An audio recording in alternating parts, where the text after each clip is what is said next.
President Biden appears to be closing the gap with GOP presumptive nominee Donald Trump, according to a new poll NBC News released over the weekend. And what could be an encouraging sign for Biden, the poll reveals that in a head-to-head matchup, there's just 2 points now separating the two. Among registered voters, Trump leads 46% to 44%, and 10% remain undecided. According to the poll, Biden seems to benefit when third-party candidates, say Robert F. Kennedy Jr., are added. He leads Trump 39% to 37% if a third party is included.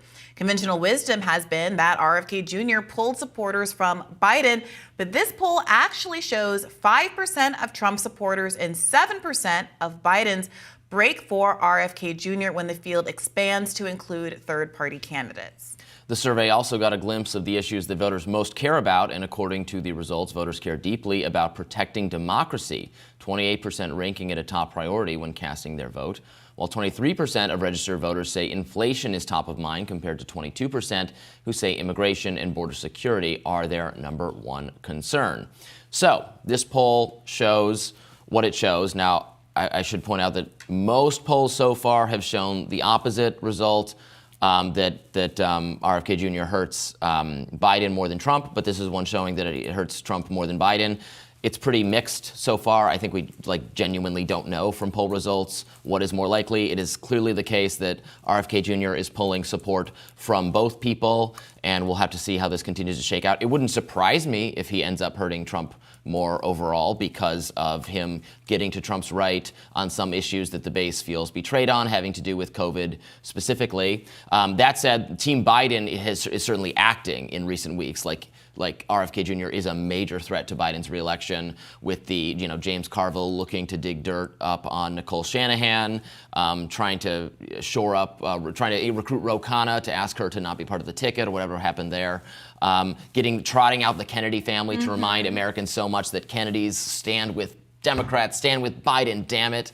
So it is interesting. I also predict that regardless of who wins the election, Biden or Trump, the other person will say that it's RFK Jr.'s fault. And you will hear stolen election, you will hear illegitimate election from either Trump or Biden, depending on who the loser is, and they will blame RFK Jr. Yeah, that's the scapegoating we regularly hear attributed to third parties.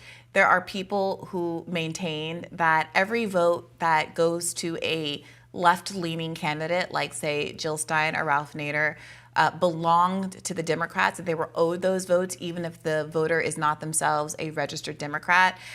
You have voters, more voters, and oftentimes in these kind of close elections, staying home, or in the case in 2016, you had so many, Wisconsin voters who voted all the way down the ticket, came out and voted, but let the top blink, telegraphing their frustration with Hillary Clinton as a candidate specifically.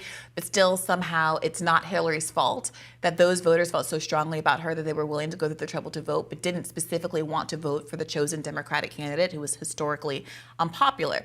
So again, we're used to seeing this, but it's especially rich when you have a Democratic Party that's really putting all of its eggs in the "we're saving democracy" basket, going out of its way to not just try to rhetorically derail third-party efforts, but to use legal mechanisms to bar third parties from the ballot.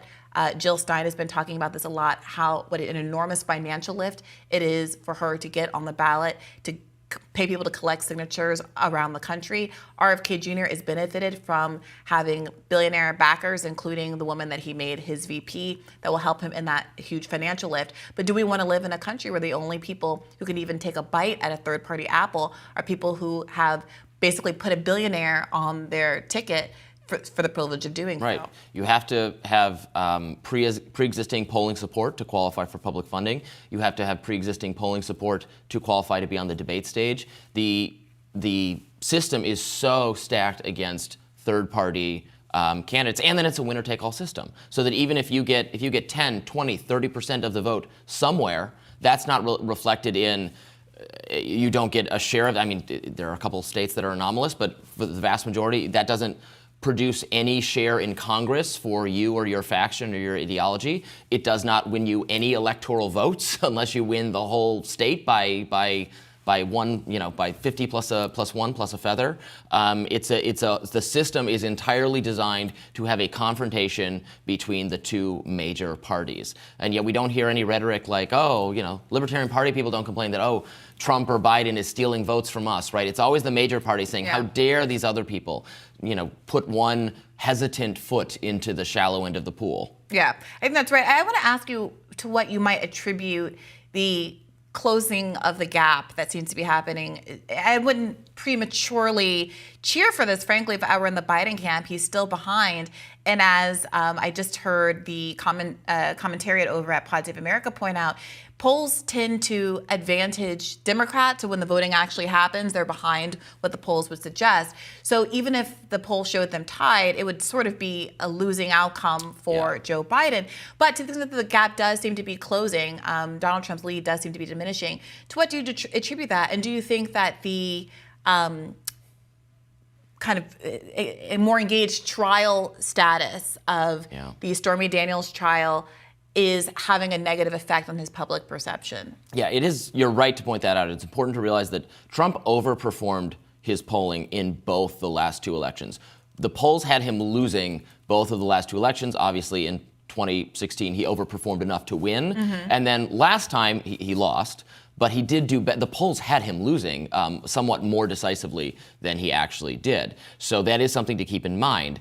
I think this race is always going to get closer. What we've seen in the last two presidential election cycles is that Hillary had a big lead in the polls, and then it got really close by the end. Something similar happened last time.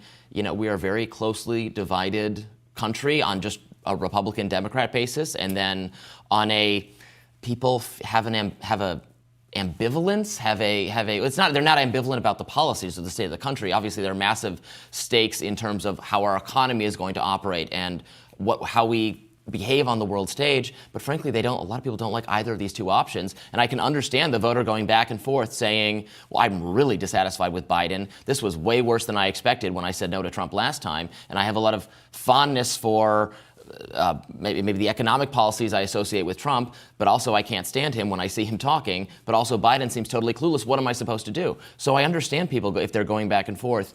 I think it was always going to get a lot closer. And Biden might benefit in some small way from having Trump back in the spotlight a little bit more, watching the trials, all that kind of thing. It fires up Trump's base. Trump supporters are outraged by what they're doing to him. But people who are moderate on Trump don't like what's going on. A significant percentage, again, it's not the majority, but this is not a vote. Who cares if it's the majority? A significant chunk of Republican voters say that a conviction in the Stormy Daniels case would dissuade them from voting for Trump. I think it was around 26%.